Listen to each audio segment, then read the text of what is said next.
Du willst dann sicherlich anfangen, oder? Habe ich mir gedacht.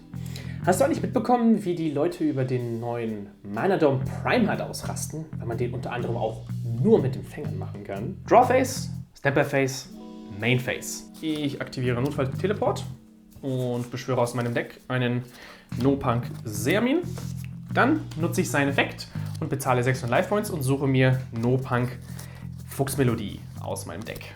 Ich meine nur, es ist ja nicht das erste Monster, das mehr als einen Empfänger benötigt. Ich aktiviere den Effekt von Fuchsmelodie und werfe dabei XX Säbel Ragigura ab und beschwöre als Spezialbeschwörung aus meinem Deck No-Punk Hirschnote.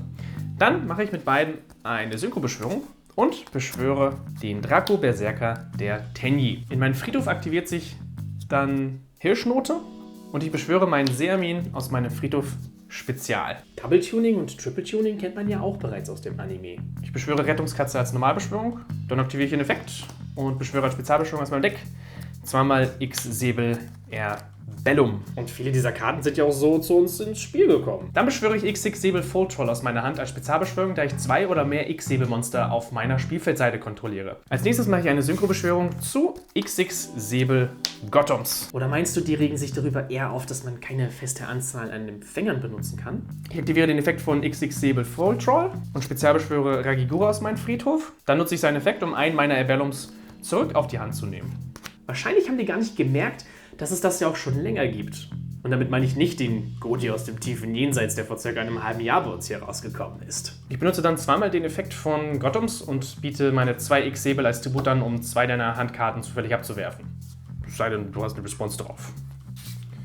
Nee, die habe ich nicht. Und tschüss, 2 Handkarten.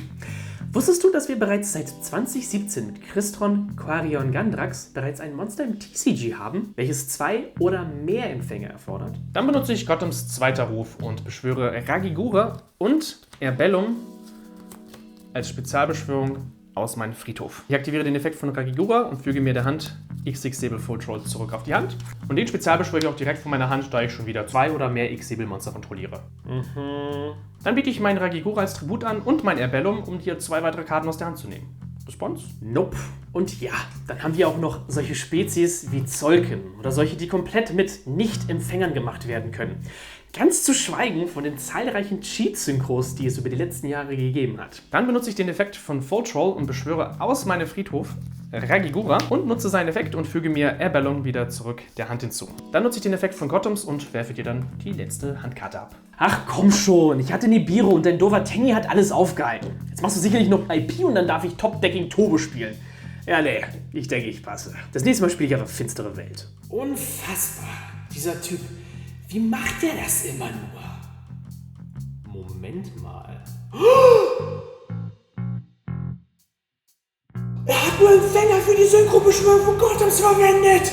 Wie kann er nur? Da rede ich die ganze Zeit davon, welche Empfänger-Nicht-Empfänger-Konfiguration es in Yu-Gi-Oh! Bereits gegeben hat. Und der nutzt einfach die Gunst der Stunde und meine Unaufmerksamkeit, um mich über den Tisch zu ziehen.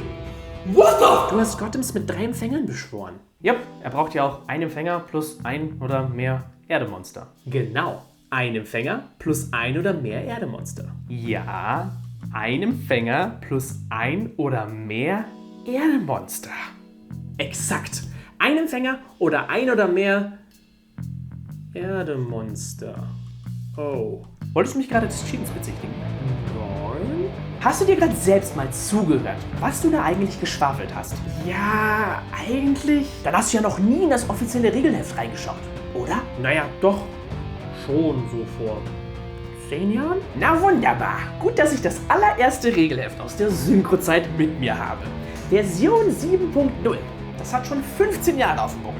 Und ich zitiere hier einmal aus diesem Heftchen. Um ein Synchromonster als Synchrobeschwörung zu beschwören, brauchst du einen Empfänger, halte nach Empfänger neben seinem Typ Ausschau, das Empfängermonster und die anderen offenen Monster, die du für die Synchrobeschwörung verwendest, werden Synchromaterialmonster genannt. Während deiner Mainphase kannst du eine Synchrobeschwörung ansagen, wenn die gemeinsame Stufe von einem offenen Empfängermonster und einer beliebigen Anzahl offener Monster, die du kontrollierst, gleich der Stufe der Synchromonster ist, das du als Synchro-Beschwörung beschwören willst. Und nun sage mir, wo in den Grundregeln gesagt wird, dass du immer ein Nicht-Empfänger-Monster dazu nehmen sollst. Genau, nirgends. Das Einzige, was gebraucht wird, ist mindestens ein Empfänger. Der Rest des Materials kann die Karte so vorgeben, wie sie will. Solange am Ende die Stufe des Synchro-Monsters getroffen wird. Und jetzt kommt der Kicker. Selbst im aktuellsten Versions 10 Regelheft, welches immer noch nach den alten Quains-Regeln entstanden ist, steht da immer noch der gleiche Text. Er wurde nie verändert. Das heißt, dass solche Karten wie Mana Dome für niemanden eine Überraschung sind. Außer für dich. Denn der ist auch nichts Neues. Gothams haben wir in unserem Spiel seit 2009. Und dem hast du anscheinend ja auch keine Beachtung geschenkt. Essen ist fertig.